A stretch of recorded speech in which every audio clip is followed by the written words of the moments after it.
எங்கு சென்றாலும் பாராட்டுகிற மக்கள் பாராட்டுகிறார்களே, இந்த பாராட்டு என்பது மது ஏற்படுத்துகிற போதையை விட பாராட்டு ஏற்படுத்துகிற போதை அதிகம்.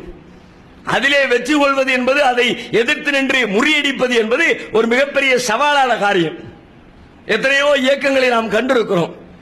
நாம் பல்வேறு இயக்கங்களிலிருந்து பிரிந்திருக்கிறோம். அதனுடைய வரலாற்றை எல்லாம் அப்படி ஒரு கணம் லேசாக திரும்பி பாருங்கள். அற்புதமாக உயர்ந்து வந்து கொண்டிருந்தவர்கள், உயர்ந்த பல மனிதர்கள், உயர்ந்த பல இயக்கங்கள் இன்றைக்கு ஒன்றுமில்லாமல் தரை தட்டி கிடக்கிறது. என்ன காரணம்? இது போல ஒரு உயர்வு அவர்களுக்கும் இருந்தது. ஒரு காலத்திலே இது போன்ற ஒரு உயர்ச்சி, மக்களால் பேசப்படுகிற ஒரு பேச்சு அவர்களுக்கு இருந்தது. ஆனால் இன்றைக்கு அனைத்தையும் இழந்து மக்களால் விமர்சிக்கப்பட்ட பின்னணி என்ன? அந்த உயர்விலே அவர்களுக்கு ஏற்பட்ட மமதை, அந்த உயர்விலே அவர்களுக்கு ஏற்பட்ட பெருமை, அந்த உயர்வு அவர்களுக்கு கொடுத்த கர்வம், நாம் உயர்ந்து விட்டோம், இனிமே யாரையும் மதிக்க தேவையில்லை என்ற சிந்தனை அடிச்சு நாசமாக்கி கீழே கொண்டு போட்டுச்சு.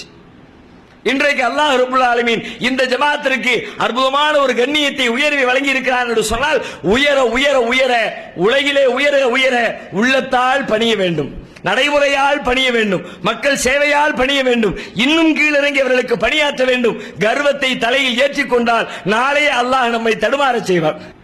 இந்த நேரத்தில் நம்முடைய வாய்கள் உதிர்க்க வேண்டிய ஒரு சொல், திருமறை குர்ஆனிலே திரும்ப திரும்ப சொல்லித் தரப்பட்டிருக்கிற ஒரு சொல், அல்ஹம்துலில்லாஹ். எல்லா புகழும் அல்லாஹ்விற்கே. ஏனென்றால் இந்த காரியத்தை செய்ததன் வழியாக அல்லாஹ் நமக்கு கண்ணியத்தை வழங்கினானே தவிர நாம் நம்முடைய உழைப்பால் இந்த கண்ணியத்தை பெறவில்லை. இது போன்ற வேலையை பலரும் செய்தார்கள். அவர்களுக்கு கிடைக்காத கண்ணியம் நமக்கு கிடைத்தது எப்படி? இறைவன் நம்மை தேர்வு செய்தான். அல்லாஹ் நமக்கு கண்ணியத்தை வழங்க வேண்டும் என்று முடிவெடுத்தான்.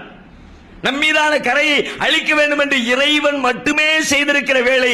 இதிலே நம்முடைய திறமை, நம்முடைய உழைப்பு, நம்முடைய ஆற்றல், நம்முடைய திட்டமிடல் எதையும் உள்ளே சேர்க்க இயலாது.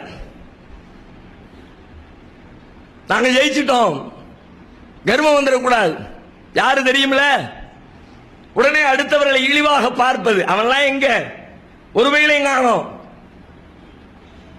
திருமறை குர்ஆன் சொல்லுகிறது, ஃபலா துஸக்கு அன்ஃபுஸக்கும், உங்களை நீங்களே பரிசுத்தவான்களாக ஆக்கிக் கொள்ளாதீர்கள். அல்லாஹ் நம்மை பரிசுத்தப்படுத்தி இருக்கான். அல்லாஹ் தான் நம்மை பரிசுத்தப்படுத்தி இருக்கிறானே தவிர நான் ரொம்ப யோக்கியம்பா, என்ன மாதிரி உண்டா, என் தொண்டர்களை மாதிரி உண்டா, எங்களுடைய பணியை மாதிரி உண்டா வந்து விடவே கூடாது.